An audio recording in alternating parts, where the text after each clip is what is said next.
Good evening, everybody. Welcome to this very special edition of Readers, Books and Conversations. We do this every month at the Petersham Bowling Club, but it's a very special occasion because we've partnered tonight with Sydney Writers Festival, and it is an absolute delight to be part of the festival. If this is your first time in the wonderful Petersham Bowling Club, welcome. We are thrilled to have you. If this is your regular monthly book conversation, welcome back. My name is Michaela Kalowski, and we are absolutely delighted to have Hannah Kent in the house tonight. Thanks, Michaela. Thanks, everyone. Speaking about her freshest, newest, extraordinary memoir, Always Home, Always Homesick. I'd like to acknowledge that tonight we meet on the lands of the Gadigal people of the Eora Nation, and I pay my respects to elders past, present and emerging, and pay my respects as well to any Aboriginal and Torres Strait Islander people who are joining us tonight. Before I get going with Hannah, I'll just do the usual things. We are recording this evening, and there will be time for your Q&A at the end. If you don't want to be part of the recording, ask a question in the signing line. If you have a mobile phone, please switch it to silent now. That would be great. You are very welcome to take photos without a flash and do the hashtag Sydney Writers Festival and Petersham Bowling Club, obviously. And there will, as I said, there'll be time at the end for your questions. I'll speak with Hannah for about 45 minutes, and you can stay exactly where you are. We've got a roving mic, will come to you. And then at the end, the wonderful people from Berkeley Books Leichhardt are here, and you can buy many copies and have them all signed by Hannah at the end as well. I want to tell you a little bit about Hannah before we dive in. Hannah Kent is an award-winning author and screenwriter. She's the author of the best-selling novels Burial Rites, The Good People, and Devotion. Her original feature film, Run, Rabbit, Run, premiered at the 2023 Sundance Film Festival. Hannah is the co-founder of Kill Your Darlings, and her writing has appeared in the New York Times, The Guardian, the SMH, and Vogue Australia, among others. Tonight I'm going to speak with her about this new memoir, Always Home, Always Homesick, about how her time and experiences in Iceland shaped the person she is and the writer she became. I'll ask her about the experience of becoming familiar with another culture, how complex and confounding that can be. We'll also speak about Burial Rites, the power of dreams in her writing, what things and environments create and sustain her as a writer, and also what it is like to write when you're a mother or a parent, when she describes herself as being dragged beyond language by exhaustion. It is an absolute joy to have her here on the stage at the Petersham Bowling Club. Please join me again in welcoming Hannah Kent. Thanks, guys. Thank you, Michaela. Hannah, the book is very new, and I thought it might be a lovely way to begin by asking you to read the first couple of pages. Yeah, absolutely. Let's dive in. All right. Keflavík, Evening Wake, 2020. I stand at a place of wild liminality, upon a shore of black sand.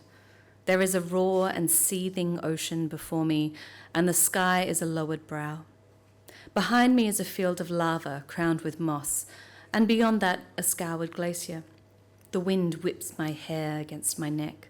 My skin is tight with cold, and I am alone and waiting. My waiting is of the enduring, desperate kind. Something is going to happen, and it shall be momentous. Something is coming, and I must meet it. The sky threatens blizzard. I recognize the heavy, yellowing pall of the clouds, and I turn away from the rage of the sea and walk towards the lava, stopping before a crevasse. Somewhere, deep within the dark rock, I know a river runs. When I wake, it is to the warm glow of a salt lamp and the sound of a newborn inhaling as he prepares to cry. My body, dislocated from my mind, is already pulling itself up against the wooden bedhead and reaching into the bassinet at my side. As the baby latches, my thoughts orientate themselves. There is no ocean here. There is no cragged lava. I touch my cheek, and it is soft and creased and bears no mark of cold or salted air. I am in my bedroom, my sleeping wife radiating warmth at my side, and this tiny creature, hands splayed on my breast, intent and quiet again, is our son. Again, I think, again and again, in one form or another, I am returning to Iceland. At 3:00 in the morning, our house is a womb. The bedroom is suffused with the lamp's pink glow, smelling of sleep and milk, tender things. I can hear a smattering of rain upon leaf litter as it drips from the trees outside, the hissing of possums in the feijoa. I am in Australia, I tell myself. I am beneath the canopies of my childhood. Closing my eyes, I summon back the feeling of my dream. It felt premonitory. I come from a line of women who sometimes do dream things that are other and strange and not quite dreams at all, and there have been times in my life when my sister and my mother and I have known things, avoided things, warned of things dreamed. We don't usually speak of it outside of our tight trinity. It spooks people. But we three know the feeling of these not dreams, and I recognize it in that northern sea, in the boom of its crashing waves and their spray against my face and the hidden river running to meet it. I lick my lips and anticipate salt. I wait for a greater understanding. But it is gone. I open my eyes to switch the baby to my other breast, and the fugue that might have offered meaning dissolves in the realities of the T-shirt stretched down my front, the horror novelty of veins across my chest, the mug lipped with stains on the bedside table. I stare at the unread books stacked precariously beside it and feel dumb with fatigue. I am supposed to be writing my third novel. In a recent mood of forced optimism, I brought in a pile of titles for research I should, by now, have already read. I have not read them. I have not been reading anything. These past 2 years of unremitting exhaustion have acted like a riptide on my mind. I have been dragged beyond language. I notice that my son is finished, his mouth finally slack on my nipple, a thread of milk running down his cheek. I place him on my chest and feel his entire weight balanced over my heart. The wound on my abdomen twinges as his eyelashes flutter against my neck. He is more than what I may hold. He is dreaming of his own strange landscapes. So beautiful. Thank you, Hannah. I am going to ask Hannah shortly to take us all to Iceland. Fear not. But first, I wanted to ask you why you decided to write a memoir, and this memoir specifically. Yeah, I had actually told my friends, several of whom are memoirists, some years ago that I would never write a memoir. Sure. Which, instantly I cursed myself and ensured that I would one day do so. But I think this memoir really originated in the dreams that I just described. There was at the time that I was having them, as you can probably tell from that extract, I was finding myself isolated in more ways than one. I felt quite adrift from myself. It was COVID. We just entered the national lockdown. My son had been born 2 days into it. I was a newborn parent in all the disorientation that comes with being a parent to a newborn. And yet I also felt like the uncertainty that comes from looking after someone so new and fragile and dealing with a body that has undergone creation and is changed, coinciding with the uncertainty and kind of dislocation I had with the wider world, made me feel like I had no means of making sense of anything. I felt like I was alienated from my deepest self. And I also felt that not having language to return to be something to lean on and to use as a tool to make sense of everything around me, I had no means of real comprehension. And so these dreams that I started having about Iceland continued. I had them for probably a week in a row, and they haunted my waking hours. And around this time too, my mother dropped around to me a box which happened to be filled with all sorts of journals and correspondence and emails that she had printed out from my original exchange in Iceland when I was 17 years old. And reading back through this material and considering now that I was at a point where I needed to write a novel and was finding myself unable to do so, I started reflecting on the ways in which Iceland had been this kind of land of redirection for me as a writer and also as a person. It was an extraordinary time in my life where really my experiences in Iceland sort of set me off on a path in more ways than one that kind of led to the point where I now found myself once again in need of that kind of direction. And so I returned to thoughts of Iceland, and I returned to this idea that maybe this was the place where I could discover that kind of comprehension and that means of making sense of the world and of myself that I had originally found there. And eventually it led to writing this book, this sort of wider reflection on how much I had been shaped by my experiences in this country on the other side of the world. You were 17 when you decided to do a year away as an exchange student, and you didn't really know where you wanted to go, but you knew you wanted to go somewhere, and you'd never seen snow. No. So you selected 4 places that were very snowy. Yes. What did you know about Iceland then? What did you imagine it might be like? Yeah, I had no idea about Iceland. I don't think it was one of the 4 that I selected. Okay. Because I knew nothing about it. When I was eventually told that I would be sent to Iceland, I knew immediately that it was because of an answer I had given in one of the interviews that I had as part of the application process. I remember the question, what would you do if you were sent somewhere where it was dark 24 hours a day in winter? And I had maybe quite stupidly panicked and thought, just kind of been enthusiastic. Oh, that would be incredible. That would be so interesting. I would love to experience that. And then, I remember the man sort of ticking my name, making a note. And so as soon as Iceland. they said, as soon as they said, congratulations, you've been successful, you're going to Iceland, I thought, oh, that's why. That's why I'm the only person being sent to Iceland while 5 people went off to Belgium. But I did, of course, try to find out as much as I could. But, this was a different world back then. Yes, we had the internet, but it was dial-up, and there just wasn't really any resources out there. I had no idea what Icelandic sound like. I tried in vain going to every bookstore in Adelaide to try and find a language sort of set, but everything just jumped straight from, German to Japanese. And by the time that I went there, the only thing I really knew was the music of Björk, of which I was a great fan. I remember listening to the one song I had where she supposedly sang something in Icelandic, thinking I could perhaps learn the language through this one line. Later went to Iceland, realised she was singing nonsensical words after all.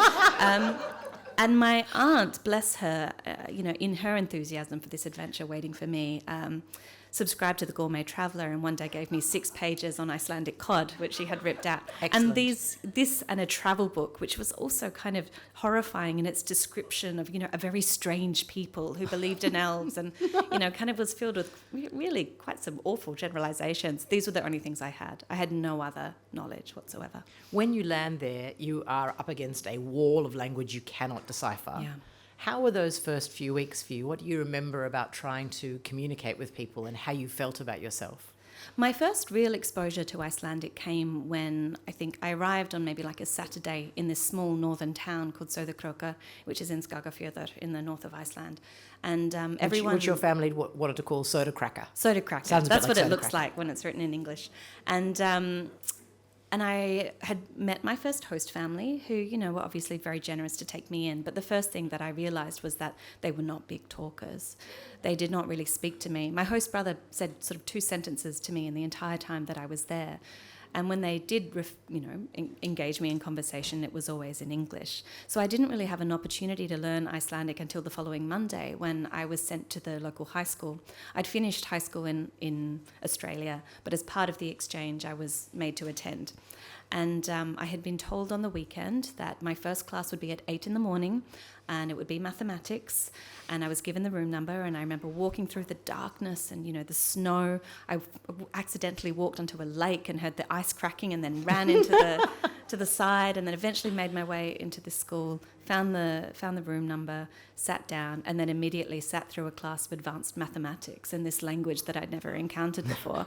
And I remember having this feeling of just thinking, oh, shit, I've really landed in it. I could not tell the words apart. And that complete,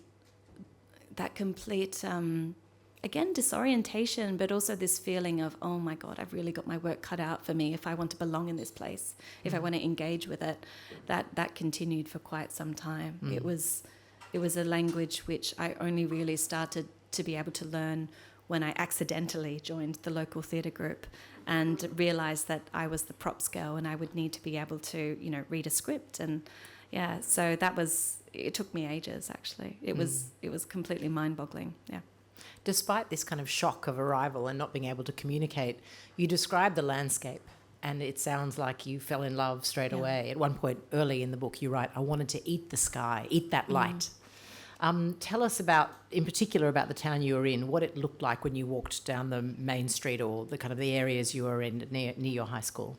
One of the beautiful things about not knowing very much about this place where I was going to, in fact, I was only told the name of the town 2 weeks before I was due to leave, was that I had no way of knowing what it looked like. And because it was so dark when I arrived, I had to wait about 12 hours before I could see where this country I was going to live, this town where I was going to live for the next year looked like. And I remember I came out in the morning at around 11 o'clock and said hello to my new host mother in the kitchen, and then mid-sentence was completely distracted by the view I saw out of the kitchen window. In this sort of lifting, deep blue light, I could see that there was a mountain, a massive mountain. I had no idea this place was mountainous. And there were no trees, and I could see for such extraordinary distances. I could see the fjord, I could see the ocean, and I could see Söderkróka as this clutch of little colourful buildings just sitting on that lip between the shoreline and between this mountain. And I think in that moment I fell in love, because there was such a moment of kind of jaw-dropping appreciation of the beauty, but also this exhilaration that, oh my God, this is what it looks like. There are mountains here. I'd never encountered that landscape before. It was utterly strange to me. And yeah, I think that was the moment that I first probably fell in love with the mountains, of which I'm still, deeply in love with them. But it was that recognition of, oh, I'm under you. It was almost like I encountered the mountain not as simply, a big lump of rock, but as a sentient being. Yeah. And you talk about the wind in the same way, that the wind kind of sings and moans and howls and speaks. But I don't want to other Iceland, but I'd need you to talk about the food you were offered. I need you to talk about the rotten shark. Yeah. But I also need you to talk about the baking at Christmas time. Give us a sense of what you learnt about the culture through the food that you joined in making. Well, I actually love Icelandic food, but it probably took me a little while to learn which of the foods I enjoyed the most. And as is inevitable whenever there's a stranger who rolls into town, you like to taunt them with the more, traditional offering, shall we say. And I remember quite early on, it was February, and there was the feast of Thorblot, which is sort of the feast of Thor, which is the traditional midwinter feast. And it's the time when everyone sits down and eats the traditional foods, that have sustained this tiny population on this tiny island amidst, howling winds and snow for hundreds of years. And it's great that this food has allowed that survival, but you eat to survive. I don't think you eat for the taste. I remember I came home and there was just, platters of just sort of glistening organs. Everything was in aspic. There were these sort of testicles which had been pressed into this jelly, and there was a lot of blood sausage and some other things which later I found out was sort of singed sheep's head, which had been taken off the bone and then compressed again into a kind of jelly. And I ate it all because, thinking of the people in Belgium and, being very annoyed that they're probably eating delicious waffles and chocolate, whatever. I've got singed sheep's head. Mid-mouthful being told the eyes are still in there somewhere. And then that was all fine. I was eating it thinking, oh, it's cultural. And then eventually they went up and they opened the fridge and brought out this little tub. And they put something on a toothpick and gave it to me and told me it was whale. And I ate it thinking it was the meat, but it was actually the blubber, and it had been fermented. And it was, I described the experience at like biting into a lipstick, if you can imagine that sort of textural detail. If it tasted also very strongly of fish, but that was okay. I swallowed it, and then they produced another tub and they cracked open the lid, and as soon as they did, I was just, this putrid smell came out, and I was told it was halkatl, and I'd been warned about this before, and I knew it was rotten shark. So it's Greenlandic shark. When it's caught, it's poisonous. So that's basically to get rid of the poison, they dig a big hole, they put the shark in the hole, they let it rot, and then they dig it up, and by that time, everything is leached out.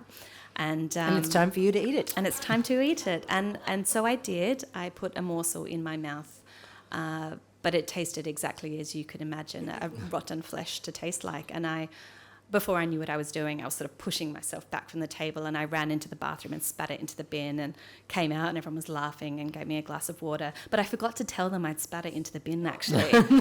And for weeks afterwards, I don't even think it's in the book, for weeks afterwards, my host mother was sort of muttering about, animals in the walls and like meat that's been left out. And I didn't have the heart to say, oh, it's this tiny square of halkatl, which is just lingering in the bathroom. That's the punishment for them Yeah. making you eat that. But there's so much amazing food, there's caramelized potatoes, which once you taste, sound like they would be disgusting, but they're pretty good.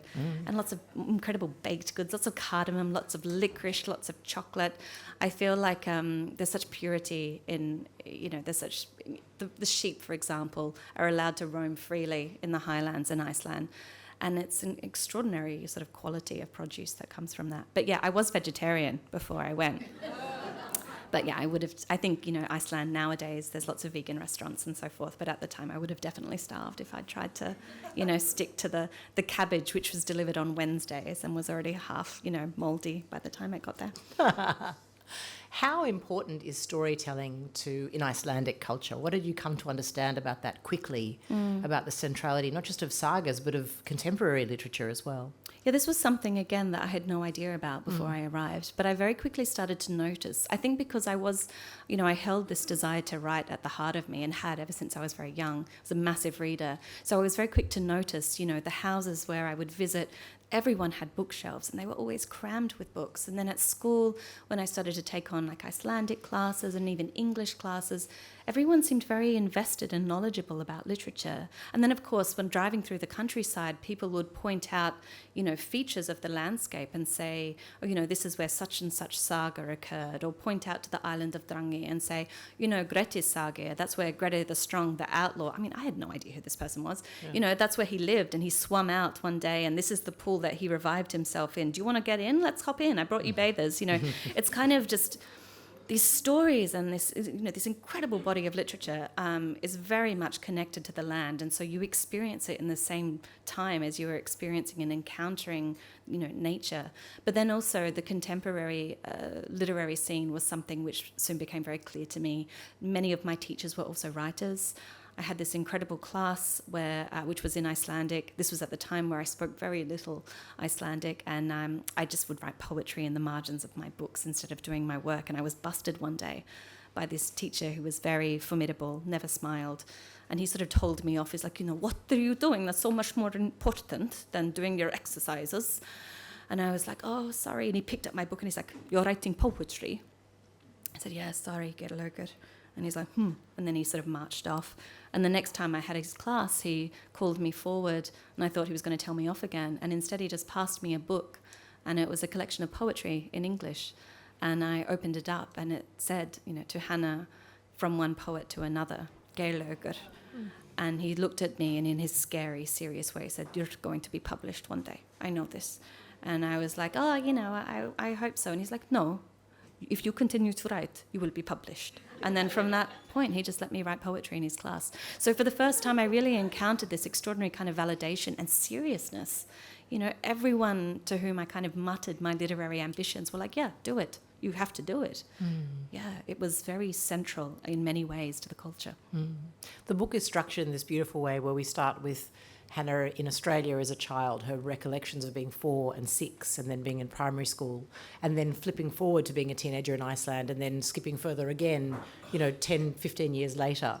But you describe yourself as always finding a nest in words. Yeah. You always loved words and you loved to read. And as soon as you started to write things, even as a child, you said the words would pour out of you like water. Yeah, that's What true. did being in Iceland do to the writer you already were, the writer you were becoming? It's funny, I was thinking about this again recently. So much of this book was me trying to find the answers to these kinds of questions. And I was thinking about home, and in a session even earlier today, I was asked the question, what does home mean to you? And I think it's changed a great deal. And I think I started learning about the more expansive ways you can find home when I was in Iceland, when I found myself in many ways without these feelings of belonging. And it makes sense to me now, looking back, that the first thing I did was find books, because this was my place of safety. This was a place where I did have belonging. This is a place where I could make sense of the world. And then very shortly after that, I returned to writing. And I think writing has always been this kind of home for me.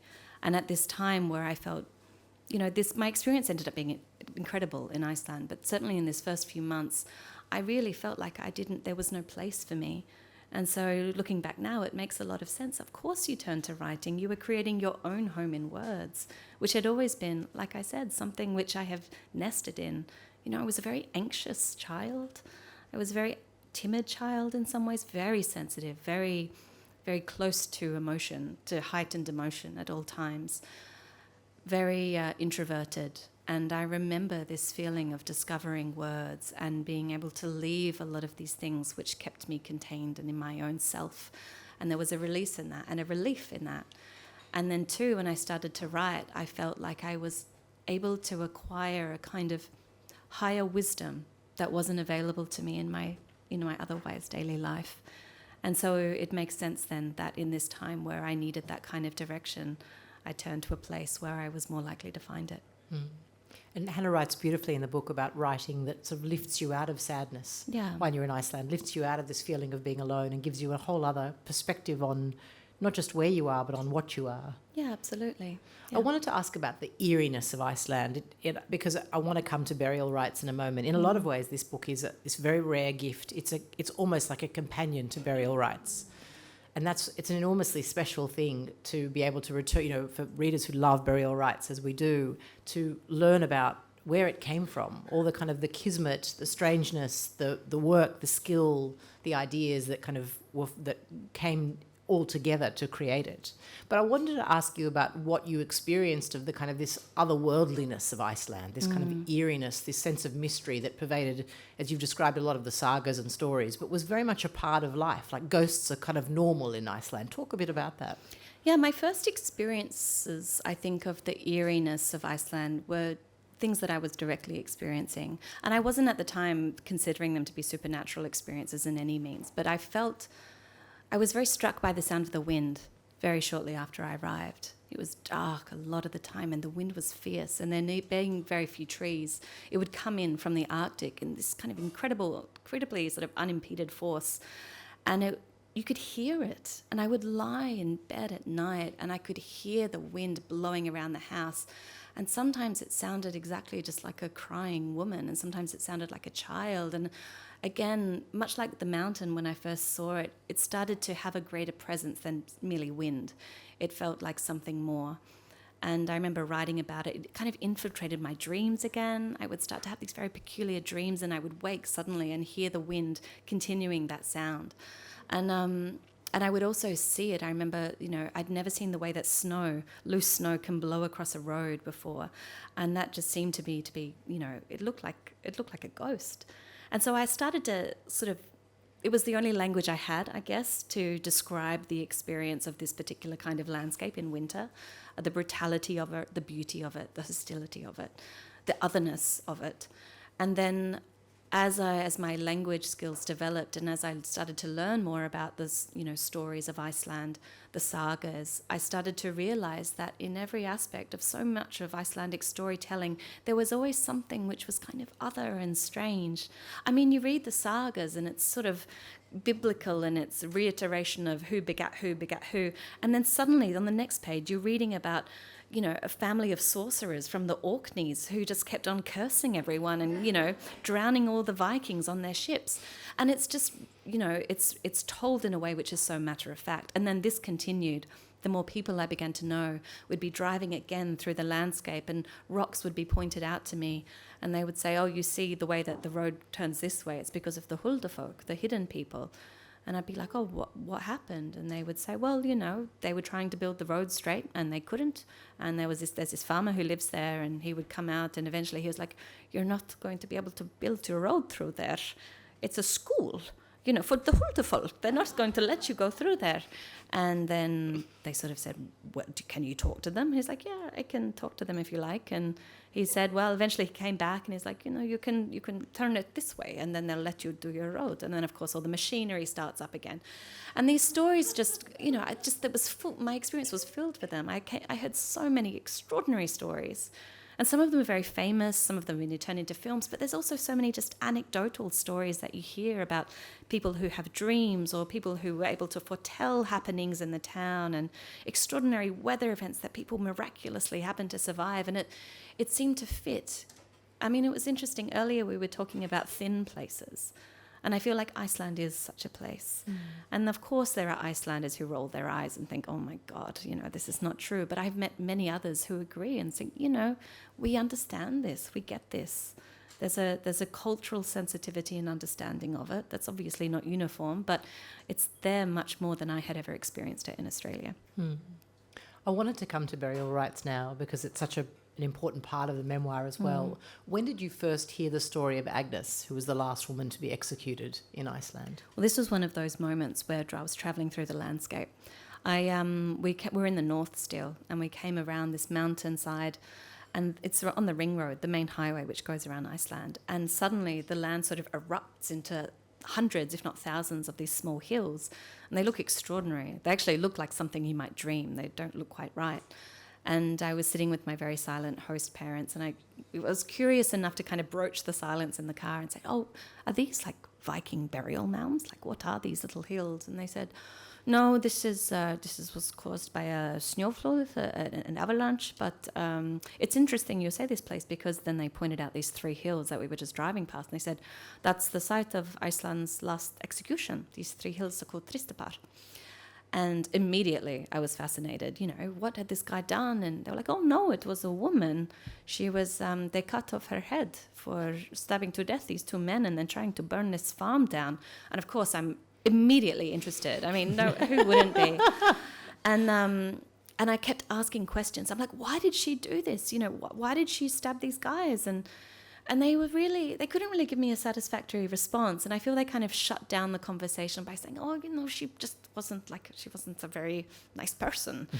And there's obviously something very unsatisfying about that. And later that night, I remember I just couldn't stop thinking about her. And I heard so many stories, like I said, extraordinary stories, but there was something about this woman which stayed with me from there on. And throughout the rest of my exchange, as I was able to learn the language and made more friends, I would ask people about it, and I tried to research it. And everything seemed very much focused on the man who had been murdered, one of the men, Nathan Ketilsson. All the stories were called like the saga of Nathan Ketilsson. And where I wanted to find information about Agnes, this woman, all I could ever find was her sort of, people either referred to her as insane or as a spider or as a witch or as a devil. And I found out nothing about her life preceding the murders. And that really kind of set in me this deep dissatisfaction, which led to ongoing curiosity. And then I started dreaming about her as well. Tell us about the dreams. You mentioned in that beautiful section you read, and we talked about it earlier, that you come from a family of women who dream. You call them not dreams because they sort of speak to you. What were the dreams of Agnes? These happened occasionally throughout my exchange, but in the week before I left, I started having very dark dreams. I didn't at the time recognize that they in any way mirrored Agnes's experience. It did occur to me just after I got home that these dreams had similarities in the story as I knew it then, but they were all very violent. In one, I was dying. My hands were tied and I was in the snow and someone cut my throat. And in my dream, it didn't really hurt, but I knew I was dying because I could feel this expanse of warmth on me. And I realized it was the quantity of blood I was losing. And then I woke up. In another one, I was dreaming that I had killed someone. I dreamt of this often. And it was always these reiterations of me having sort of done this incredible trespass or violence being done to me. And they were really spooky. And sometimes I could only draw them because to write them down was too much. And it was interesting, when I was writing this book, I actually forgot about how many dreams I had. And then I found a journal where I had written them all down and illustrated them all and dated them.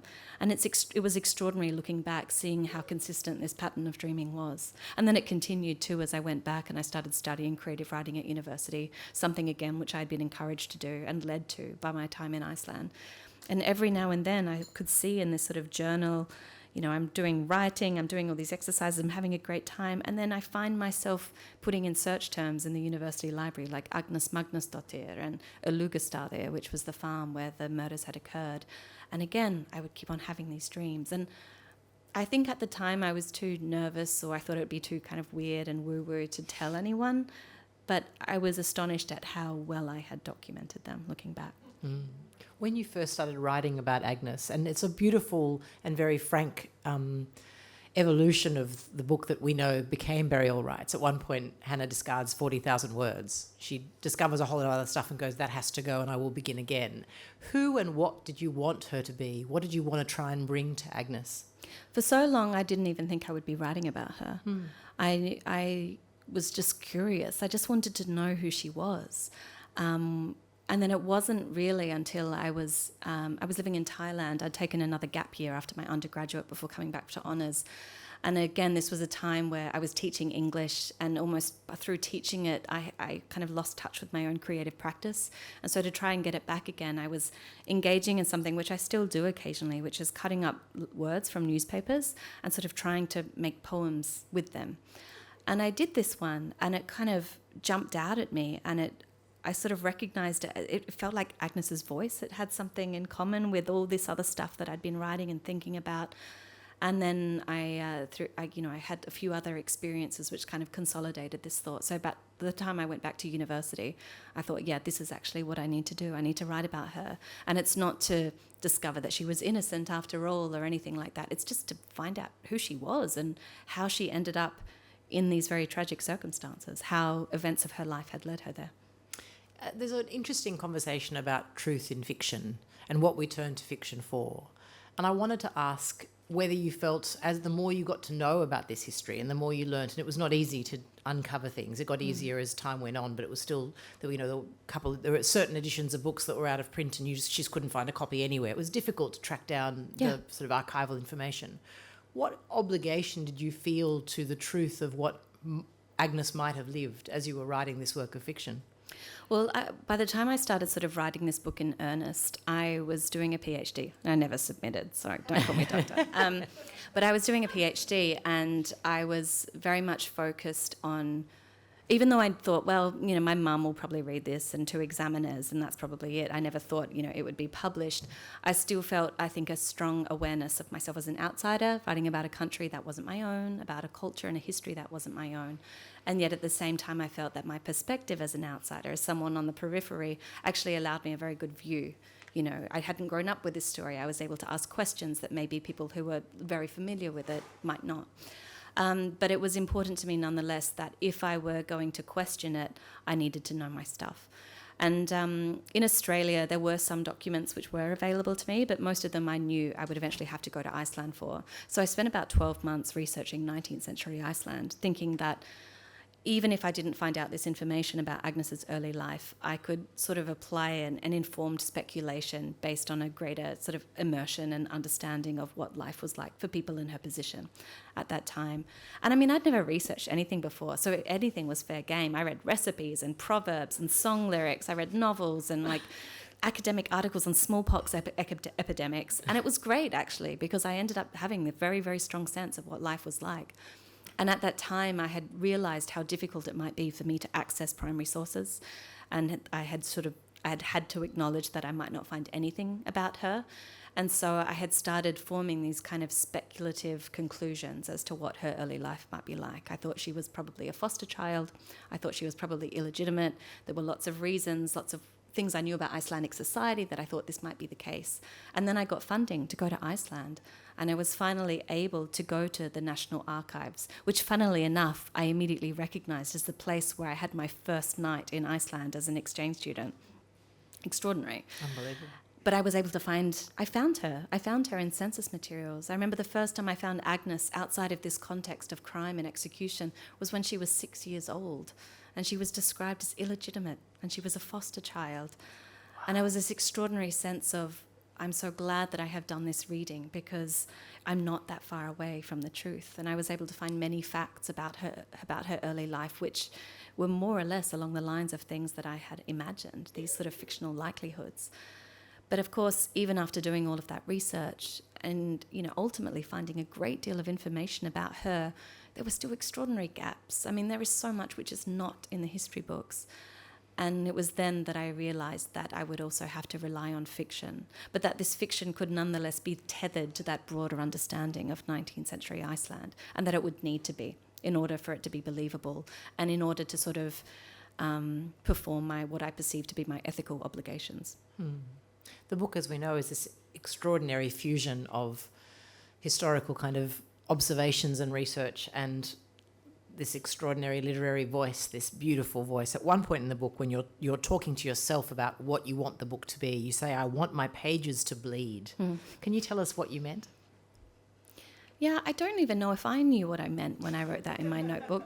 I love that. I think I was hoping for something that feels alive, that's something that had a real spirit in it, that's something that felt true. I didn't mean it in the sense of I want this to be some kind of gory crime novel or anything like that. No, I meant it in a very metaphorical sense, that I wanted it to feel like it was living.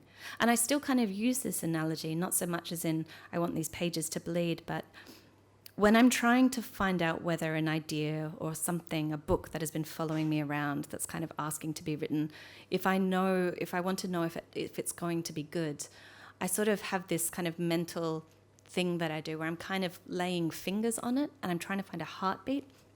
And often in the creative process, I'm anticipating that moment where you feel that jump against my fingertips. It sounds kind of crazy, but this is how I think about it. And as soon as I feel that heartbeat, as I feel that kind of that life in it, I know that it's going to be fine. That even though the writing still might be really difficult and I might need to do 12 drafts or whatever I did for Burial Rites, they ended up being this high. I measured them when I was finished. that the life was there. And so long as it had that heartbeat, so long as it was, had that kind of creative spirit, but also this truth in it, this human truth, that it would be okay and that I would get there. It seems like when we start to read more about your reflections on what you learnt when you were in Iceland, your initial observations of a culture were when you couldn't really speak their language, and you describe with a lot of generosity and maturity, considering how young you were at the time, how long it takes to get to know a culture. You thought they were reserved, and you came to understand that they were reserved, but they were something else. And in writing this book is a really interesting thing you came across of somebody who talks about Icelandic people being very good at words on the page, but at silence. They can't speak, but they can write. Yeah, this was the words of Hallgrímur Helgason, who's a wonderful Icelandic novelist. And he wrote this beautiful essay, which I read, which spoke exactly to this. And I found in his words, he articulated something which I had experienced. I mean, I had so many strange moments where I was seated with a bunch of Icelanders and no one was talking, and I had never encountered this. I come from very close family. Someone's always talking, and yet I would be in these sort of situations where there would often be like elephants in the room, or people would just sit there together drinking coffee, and occasionally someone would be like, "Yeah," which is sort of the Icelandic version of "well." And then they would just continue sitting in silence. And yet, I knew that all these people had these sort of rich interior lives because you would get glimpses. And of course this changed, and this wasn't everyone. And I ended up living with a family who had 4 kids under 10, and that house was not silent. But it was great. And in some ways, living with those kids enabled me to speak the language, which then gave me this kind of extraordinary education in the ways in which languages are not there simply to communicate.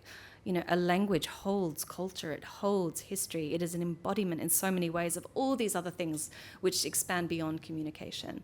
And it was once I had that I started to realize that I had landed in a town where everyone had formed their friendship circles by preschool, where everyone knew one another, but were also, this was a place where kinship networks were so important because these had been the survival networks. I mean, if you didn't know anyone, if you weren't related to anyone, if you didn't belong to anyone, it was really hard to make your way in Iceland. There were no sort of social institutions which could help you out. You often had to rely on the people around you. So if you were an outsider, it was very, very difficult to survive.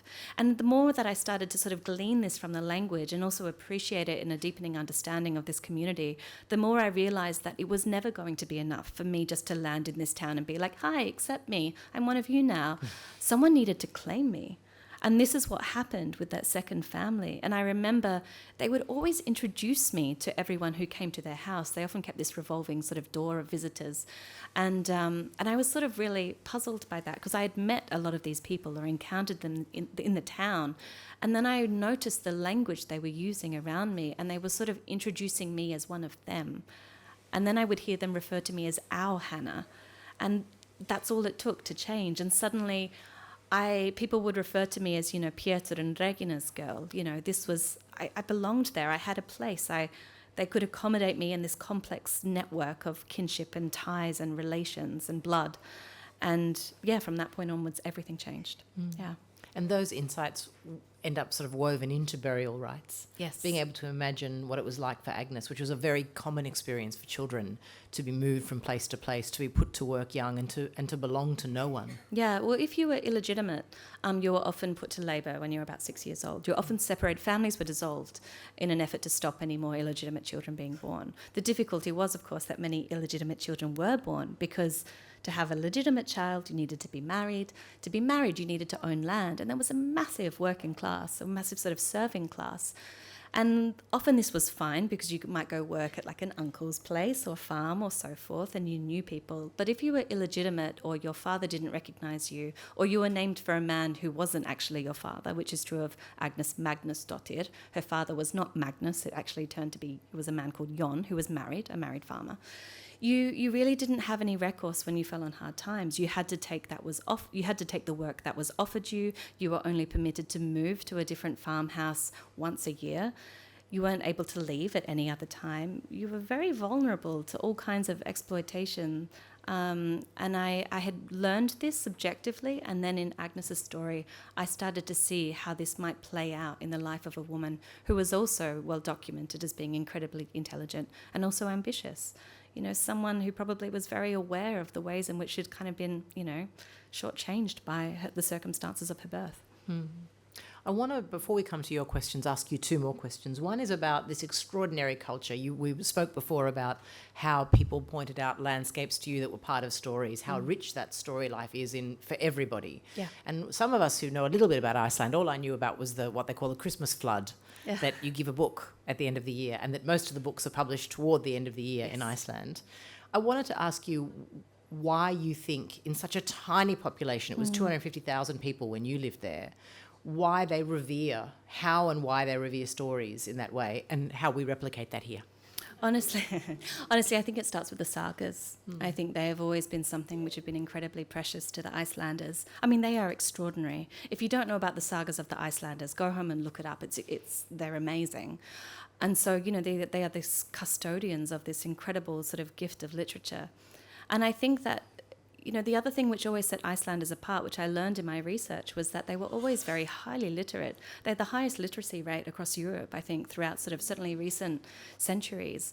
And there are people, I read a lot of journals written by travellers who were going through Iceland in the 19th century, you know, Scottish Protestant, you know, pastors and, you know, just women of means, all sorts of people. And I loved those because they often spoke to things that Icelanders themselves might not regard as remarkable. And I remember this one journal where he described visiting these turf farms where the Icelanders would live. And, you know, they're damp and they smell and it's, you know, these people are poor, they have very little. And he describes a family who in the last winter had run out of food and ended up boiling their shoes, which were made out of fish leather, in order to eat something. And yet the children were incredibly literate and could recite poetries and sagas and scripture. And so there's a wonderful tradition called the Keflavík, which is what I referred to in that opening that I read tonight, which speaks to a time in Iceland when it would get dark outside, but it was not yet ready time to sleep. So everyone would gather in the bathstofa, which was the main room of these turf houses. Everyone slept in there, often multiple people to one bed. And people would light the lamps or the candles or the oil lamps, and they would often get out some woolen craft because that was often the major export at the time, and they would sit there and they would sort of attend to these chores or mend, and someone would read or someone would recite. And it was this time of storytelling as the gloom fell down outside. And this was often the time when children, you know, acquired their language skills, were taught how to read and write, and obviously also given a great appreciation for narrative. And that's always struck me as something so extraordinary. The word Keflavík doesn't exist in English. A very botched translation or literal translation means sort of evening wake. But it speaks exactly to this ritual and to this tradition of sitting together in story while it gets dark outside before bed. And I think that would have had in some ways, me, when I first landed in Iceland, reading in bed while it was so dark outside, I was kind of holding my own Keflavík. I was still finding comfort and solace in that, in story, in the power of story. And I think that that is something that Icelanders have always recognised and continue to recognise. Such an intrinsic part of the culture. I think so, yeah. I want to ask you one last question, which you refer to in the opening pages. We discovered before tonight that we both are big fans of the English singer-songwriter, extraordinary artist Laura Marling. Yeah, big and fan. she has recently had her, not long ago, had her first child. And she wrote a wonderful post on her Substack about the pram in the hallway is not the enemy of art. And I wanted to ask, when I realised that there was Laura Marling referred to in the book and your use of kind of the way that her music has inspired you, how you found, you describe this incredible kind of focus you need and this being close to emotionality and the skill and how many pages you go through, how becoming a mother and a parent has transformed your relationship to writing. I think to summarise it most briefly would be that it made me realise that everything I thought was necessary to a writing or a creative practice earlier was just me being fussy. And that might sound a little harsh, and it's taken me a long time to understand and to adapt to a life which is now much more disrupted, a lot more chaotic. But, I used to be... Everything that I thought meant that I was disciplined as a writer, which was something I really prided myself on, was this perceived discipline, getting to the desk at the same time every day, writing a certain amount of words, turning my phone off and not even engaging. So, this is what I thought I relied upon in order to sort of generate that creative energy.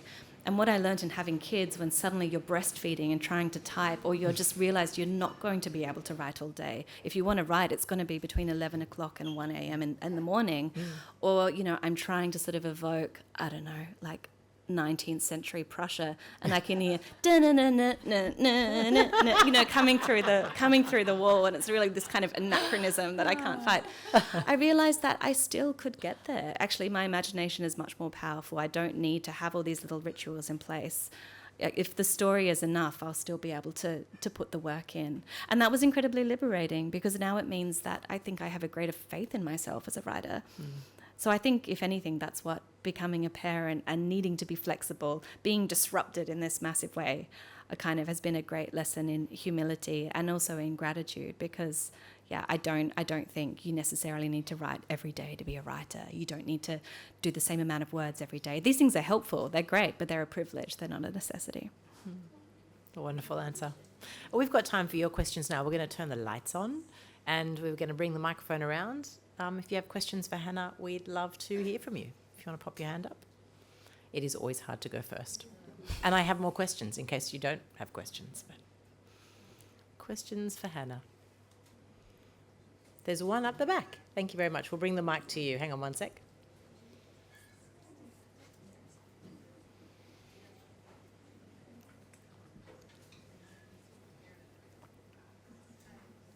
Oh, I don't think it's on.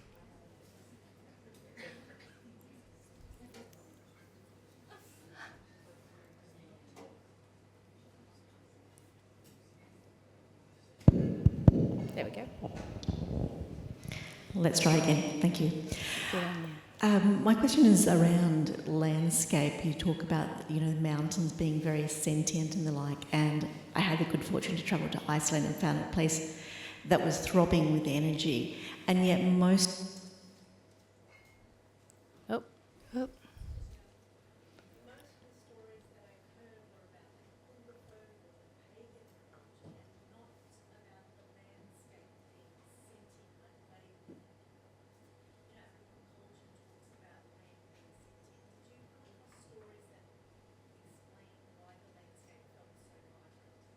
Did you come across stories about why the landscape felt so vital?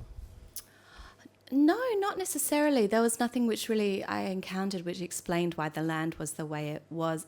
Oh no, that's untrue. No, there was. One of the first stories I actually ever encountered referred to the island of Drangey, which sits in the mouth of the fjord in Söderkrókur. And there's one island, and then there's a larger one, Malmö, and then there's sort of these other little outposts, rocky outposts. And that was one of the first stories I heard, probably within days of arriving. It was described to me that the larger island was a troll cow, and that there had been two other rocky outcrops at the front, and that was a troll woman and a troll man, and they had been trying to cross from one side of the fjord to the other when the sun came up. And eventually, over time, the man succumbed to the sea, relieving just his wife and the cow. And this was, you mentioned the pagan and the Norse mythology. I didn't really encounter very much of that outside of more formal, occasions like Þorramat. But I encountered a lot of this folklore, a lot of this sort of the idea of trolls, of, even the sorts of things that children would hear, especially when I lived with the kids, like grilla and Lepalúði, these sort of, the grilla being the ogress up in the mountains who comes down at Christmas time and looks for children and eats them, and her Jólakutturinn, the Christmas cat who, will similarly eat anyone else who hasn't received new clothes. It's a different idea of the Christmas spirit, really. Yeah, I think. And they don't have one Santa. They have all these Jólas, these Jólasveinar, who come. They're all named after the mischievous things that they do. So it would be like the sheep harasser, or the candle stealer, and the spoon licker and the door slammer. Terrifying. So often this was the first things that I would hear. And if mountains were a certain way, inevitably it was because of the ogres or the trolls and things like that.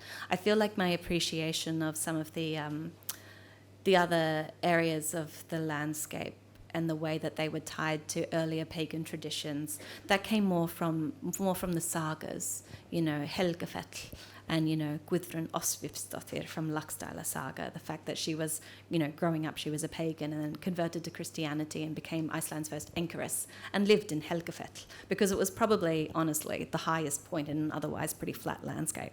So I don't know if that quite answers your question, but it was probably more circumstantial that I heard more of the folkloric aspects first, and then my understanding of the ways in which Odin and Thor still exist and have kind of this shadowy presence on the land, that came later, and mostly through an academic understanding.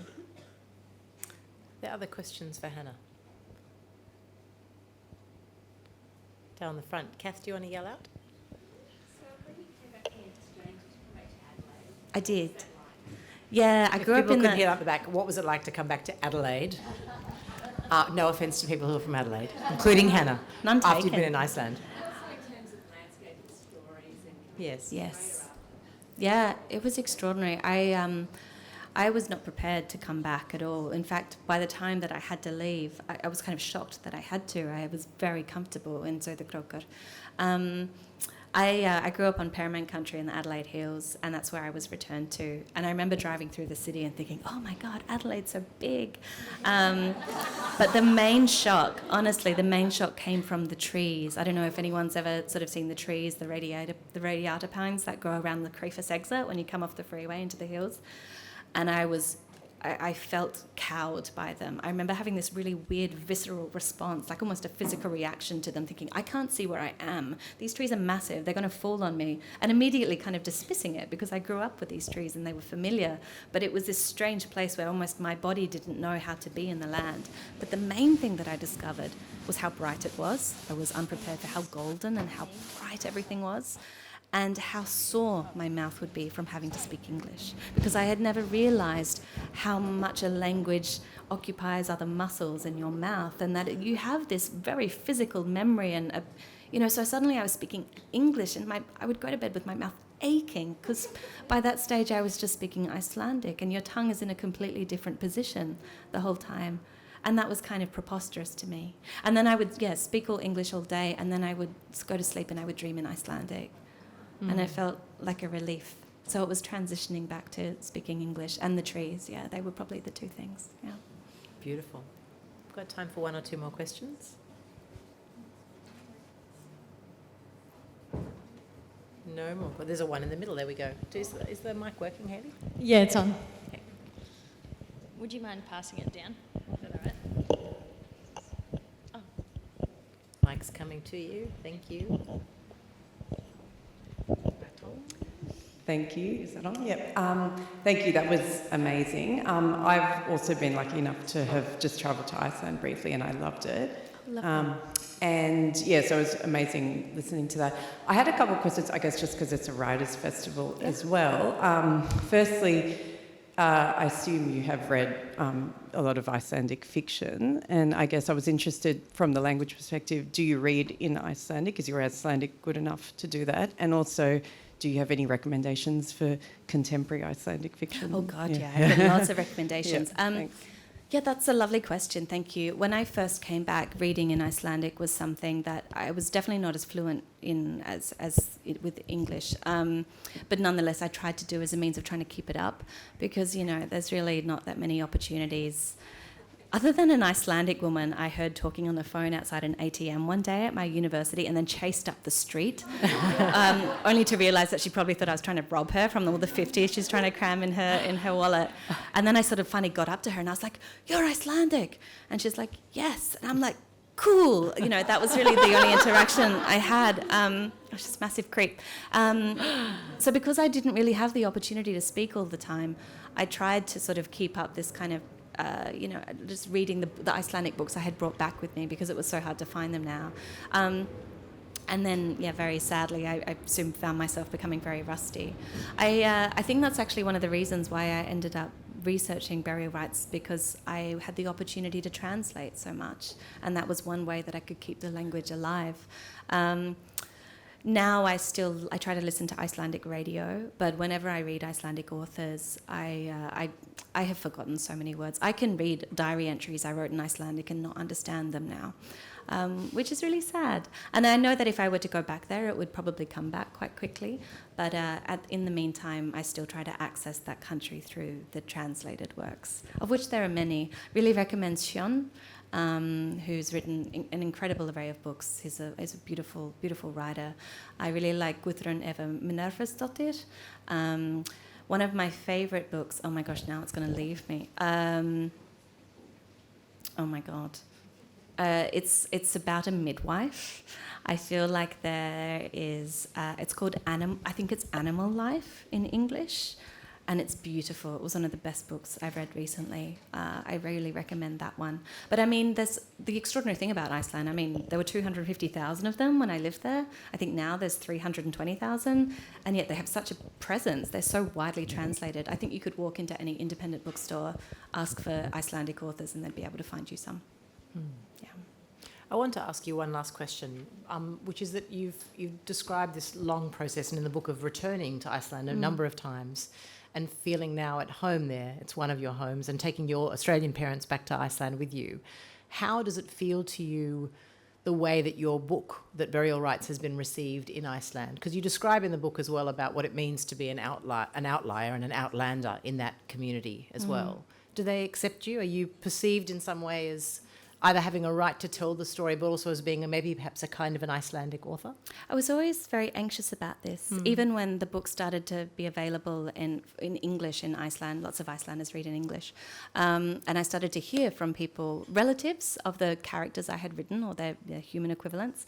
And I wasn't really prepared for this, but I was really grateful that they accepted it, I think, with a generous spirit. And many of them wrote to me to say, "Look, I kind of agree with you. Me and my sister have always thought that it was much more like your interpretation."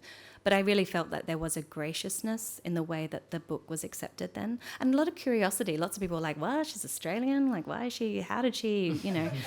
And then the book came out in Icelandic, and I felt the stakes were upped a little bit.